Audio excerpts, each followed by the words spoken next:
ভালোবেসে বিয়ের পরিণতি স্বামী স্ত্রীর ছাড়াছাড়ি হতেই দুঃখে তার এমন পরিণতির জন্য নদিয়ার এই মেয়েটি কিভাবে হলো হাসপাতাল থেকে উধাও। কথায় আছে না, ভালোবাসা হলো দিল্লি কা লাড্ডু, যে খাবে সেও পস্তাবে আর যে না খাবে তাকেও পস্তাতে হবে। তবে প্রেম ও বিয়ে কাণ্ডে নদিয়া সবসময় শিরোনামে থাকলেও সম্প্রতি নদিয়ার বুকে এই ঘটনা যেন সত্যিই রহস্যজনক। হ্যাঁ, সমস্ত জাতপাতের বিভেদ ভুলে তাদের দুজনের ভালোবাসার সমান্তরালে আসলেও বাধা হয়ে দাঁড়ায় পরিবার।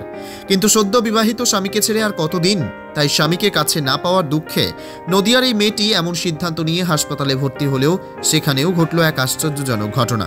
তবে স্বাস্থ্যকর্মী, nurse, doctor, gateman, CC camera সবকিছু রয়েছে, শুধু নেই চিকিৎসারত এই রোগী, তাও আবার হাতে স্যালাইন লাগানো অবস্থায়।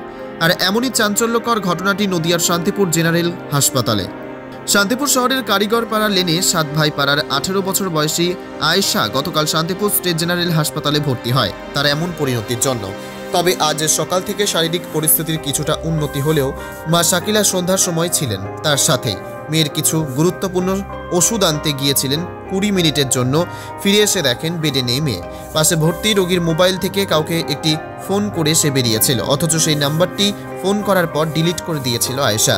তবে হঠাৎ করেই মেয়ে হাসপাতাল থেকে নিখোঁজ হয়ে যাওয়ায় প্রশ্ন উঠল, সিসি ক্যামেরা, এত লোক লস্কর, গেটম্যান, নিরাপত্তারক্ষী থাকতেও কিভাবে সে উধাও। তবে পরিবার সূত্রে জানা যায়, নৃসিংহপুর কালনার অভিজিৎ নামে একটি ছেলের সাথে তার সম্পর্ক তৈরি হয় 1 মাস আগে। গত কয়েকদিন আগে তারা পালিয়ে বিবাহ করে, কিন্তু ছেলেটির নিজস্ব বাড়িঘর কিছু না থাকার কারণে এবং স্বজাতি না হওয়ার কারণে পরিবারের পক্ষ থেকে মেনে নেওয়া হয়নি। সদ্য বিবাহিত স্বামী স্ত্রীর বিচ্ছেদের কারণেই তার এমন পরিণতি। হয়তো আবারও তার পরিবারকে ফাঁকি দিয়ে সে রওনা দিয়েছে সদ্য বিবাহ করা প্রেমিকের কাছে। যদিও এই বিষয়ে আয়েশার পরিবার থেকে আগামীকাল শান্তিপুর থানায় একটি নিখোঁজ ডায়েরি করা হবে বলেই জানা গেছে। তবে রাত 10টায় শান্তিপুর থেকে নদী পেরিয়ে একা কালনায় যদি গিয়ে থাকে, তাহলেও মাঝপথে কোনো বিপদ হতে পারে এই দুশ্চিন্তায় পরিবারের। তবে 18 বছর বয়স হয়ে যাওয়ার কারণে বিবাহের ক্ষেত্রে কোনো বাধা নেই, তাই পুলিশ প্রশাসনের এক্ষেত্রে গুরু দায়িত্ব বর্তায় না। তবে তাকে খুঁজে পাওয়ার ব্যাপারে কালনা থানার সাথে যোগাযোগ চলছে বলেই সূত্রের খবর অনুযায়ী জানা গেছে। এর নাম আয়েশা খাতুন। কোথায় বাড়ি? ওই তো ইয়েতে কারিগরপাড়ায় 7 ভাই পাড়ায়। কবে ভর্তি হয়েছিল হাসপাতালে? ভর্তি হয়েছিল কালকে। কি কারণে?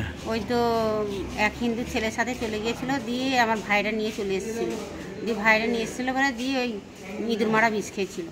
আচ্ছা, তারপরে ভর্তি হয়েছিল? হ্যাঁ, দিয়ে তারপর ভর্তি। শরীরের পরিস্থিতি কেমন ছিল আজকে? শরীর খুব ভালো ছিল, দিয়ে রক্ত পরীক্ষা সব করা হয়েছে, বললো ভালো আছে। তা ডাক্তারবাবু বয়স কত মেয়ের? বয়স 18 বছর। তার বিয়ে হয়নি? না না।